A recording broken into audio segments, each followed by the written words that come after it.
Chapter 22. Wired different. If life hadn't kicked me in the ass so many times, I would have never made the moves I made. No one knew that when I made my first 5,000. I went to Janine and told her to get us an apartment. I was learning to cover my ass no matter what. I was also learning not to let your left hand know what your right hand was doing. That was the smartest move I ever made, because after I confronted my pops, his girl and her son, I knew I had to get the work out of there eventually. I went to work my shift that night with a heavy heart. It took everything in me not to catch a body. Someone in that house had fucked me over, and I would never find out who did it, but I had an idea.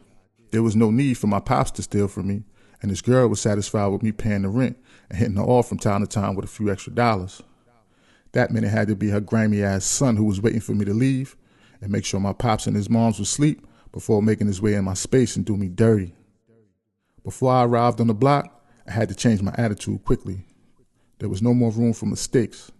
I had to make that bread and make things right with Slim.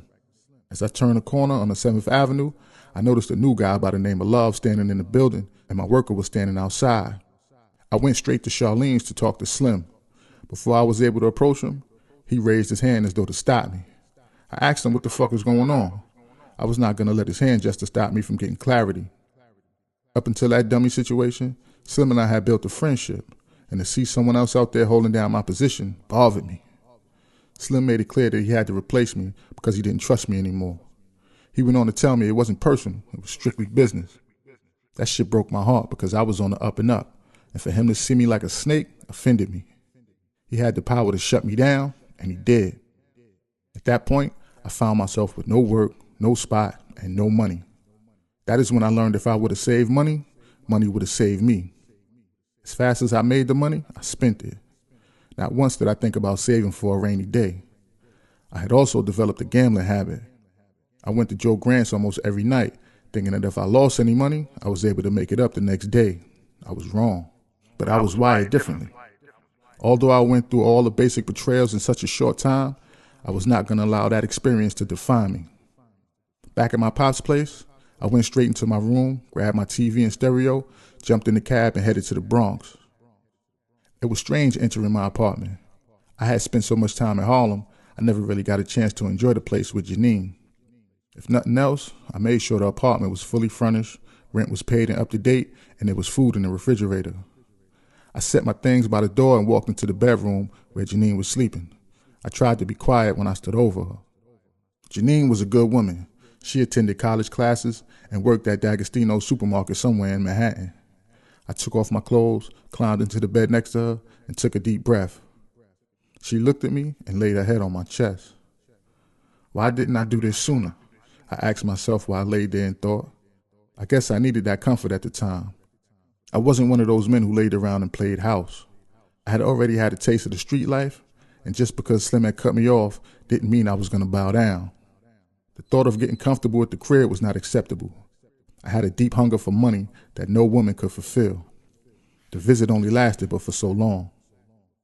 2 days later, I was back at Charlene's. If you wanted to get money, you had to be around money. You never knew who you would run into if you were at the right place at the right time. That saying was true for me because while there, my homegirl Robin walked into Charlene's looking for me. She had been looking for me for a few days.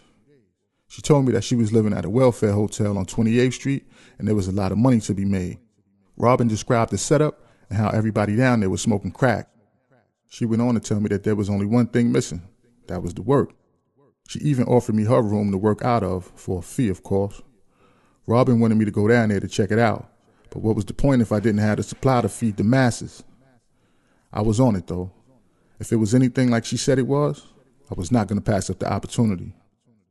That night, I decided to go over to Tangie's house on 116th Street and St. Nicholas Avenue.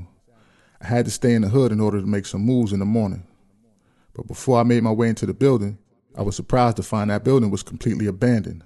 The building was dim, the paint was chipping from the walls, and the elevator wasn't working. I walked up the steps to her apartment and knocked on the door. I heard her talking to someone, so I knew she wasn't alone. Once inside, I was plenty surprised to find out that the apartment was nice. She introduced me to her mother, her sister, and her sister's boyfriend, Lamont. Lamont became one of my closest friends and eventually my worker. I stayed there for about a week until I got in touch with my cousin Gums. I told him my situation and told him I didn't have any coke and asked if he could introduce me to somebody who did. He introduced me to a player that everybody called Uncle Wayne. Uncle Wayne never came through with the product, even though he told me that he would. I had to go back to my cousin Gums and tell him that Uncle Wayne wasn't about that business and I needed something right then in order to get the spot popping. That's when Gums set up an introduction between me and Quarterfield. I had finally gotten a call from Gums telling me to stay where I was because he was sending somebody down to talk to me. I was on 111th and 7th Avenue doing some pull-ups in order to keep my mind right. I had to work out on a daily basis. My stress level was on overdrive and working out kept me balanced.